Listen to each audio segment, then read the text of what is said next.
It's quite fascinating to read about. The bird is pecking more than once per second, so it's extremely rapid rate of pecking. The movements it performs while it's pecking is very fixated. It's the same pattern every peck, and it as a rule of thumb, it picks one particles to swallow once per second.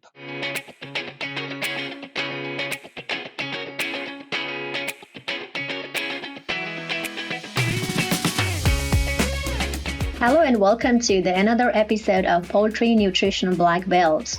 I'm your host, Dr. Pratima Adhikari from Mississippi State University. Today, as always, we bring a new expert in this area, in nutrition area, and tie into the application side of it. We have a new guest today in our episode, and he's Dr. Birger Svihus from the Norwegian University of Life Sciences. Dr. Birger is a professor of nutrition over there, and he has been more with the particle size and behavioral side of the broilers for a few years now. Dr. Birger, welcome to the program. Thank you very much. Thank you. We're very glad to have you today. And in my knowledge, what we're going to discuss today is about more into the particle size in broilers and maybe tying that a little bit into behavioral side of this bird. So can you share some of these knowledge about that we don't know about what is over there with the particle size and what is outstanding right now with your research and all this stuff? Yeah, I'll do that. I think that just a little bit introduction to how I ended up being interested in feeding behavior. It's because I've been working a lot with feed technology and particle size and such things, and I have come to wonder what is the right structure of the diet for broilers in particular. And in that process, I started to read on feeding behavior because it all starts there. There's the pellet size and amount of fines, is all related to feeding behavior. So this is where it started. And I also have a paper which seems to be soon in this acceptable stage for poultry science, a review on these issues and the feeding behavior. So I come to realize that I must admit myself, I'm a nutritionist and working with structure. I hadn't really been thinking in detail about how the bird is actually eating. And so I started reading some very fundamental papers on eating behavior, and it's quite fascinating to read about. The bird is pecking more than once per second, so it's extremely rapid rate of pecking. The movements it performs while it's pecking is very fixated. It's the same pattern every peck, and it as a rule of thumb, it picks one particles to swallow once per second. So it's eating very fast when it's eating, and there is a specific movement where the bird is actually looking at the feed with the head fixated. The bird decides which particle is going to pick up with a beak, and then as it accelerates the head towards that particle, it opens its beak exactly as much as is required to grasp that particle, while the eyes are closed. It's also a very fascinating fact. So it knows exactly how far away it is and exactly where it is, and exactly how much it should open its beak to grasp the particle. I guess it's closing its eye to avoid, the particles flying around when it hits the feed. So anyway, so this is kind of what it does, and then it retracts the head and it swallows automatically. The tongue has a role in pulling the particle back and getting it down the throat. I think this sounds very, very fascinating. Like so much precise in the feeding side that you're observing what a chicken does when he goes or she goes to the feed, and how they are like this behavior aspect. And I think this is pretty cool. In fact, one of my colleagues over here, they are also kind of working some on the beak side when you mentioned. I'm just curious, have you ever measured any beak, like a beak length or width or something like those stuff in your behavioral and the feeding behavior? No, I haven't. I've only been studying the preference for different particle sizes, and I would definitely think that the beak capacity is must be a limiting factor. But then the question is, where do we measure it? Where do we measure it? I mean, obviously, the bird must be able to swallow the whole particle. So there's no chewing. The birds do not chew, so it needs to swallow the whole particle. So obviously, the opening into the esophagus must be a limiting factor. But of course, also beak capacity and oral size.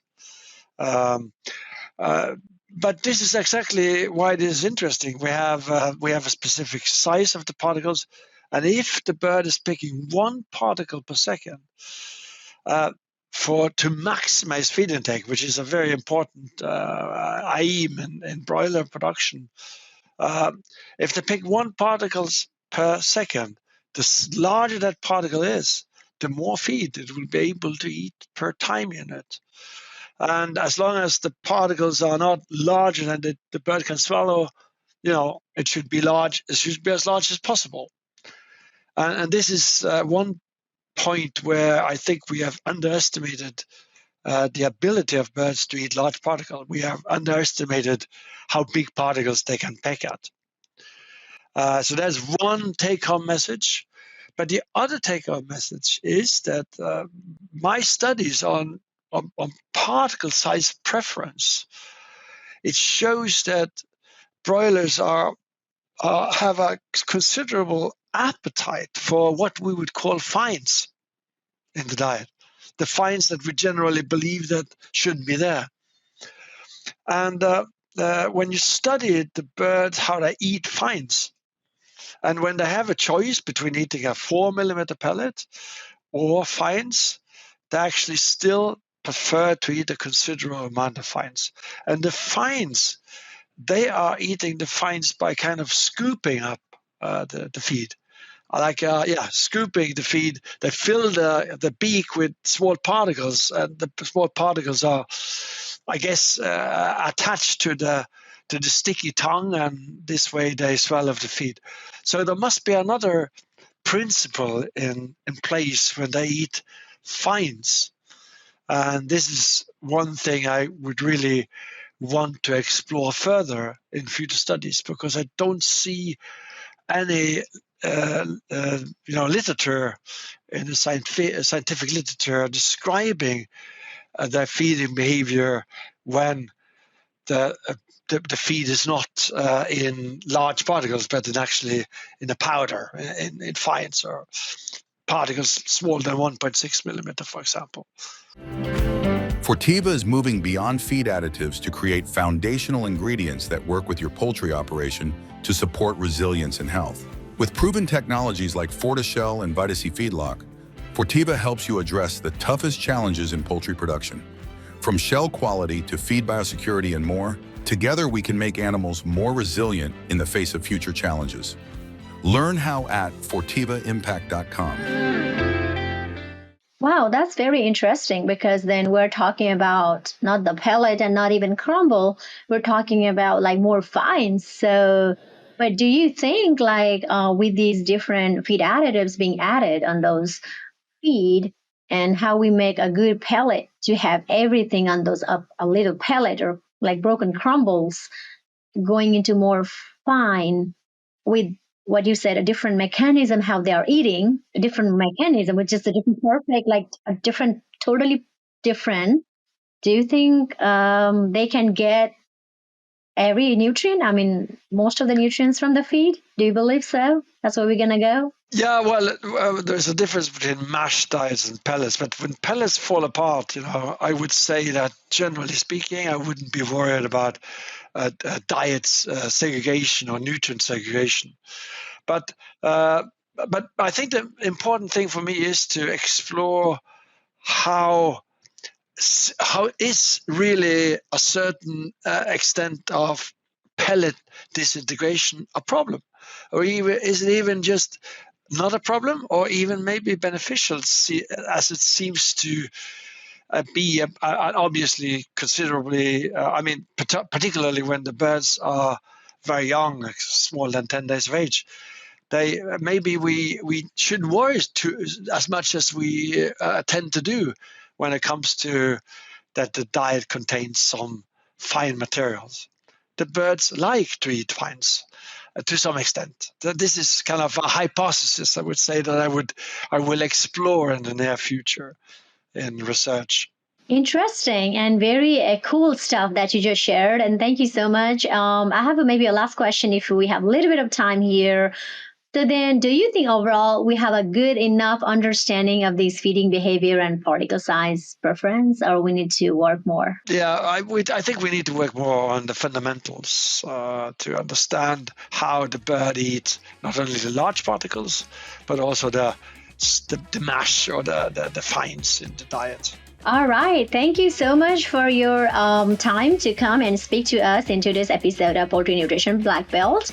Again, as we are signing off, we'd like to thank you again, and I hope you have a great rest of your day and see you later in some kind of scientific meetings. Take care. Bye. You too. Thank you for the conversation. It's been a pleasure.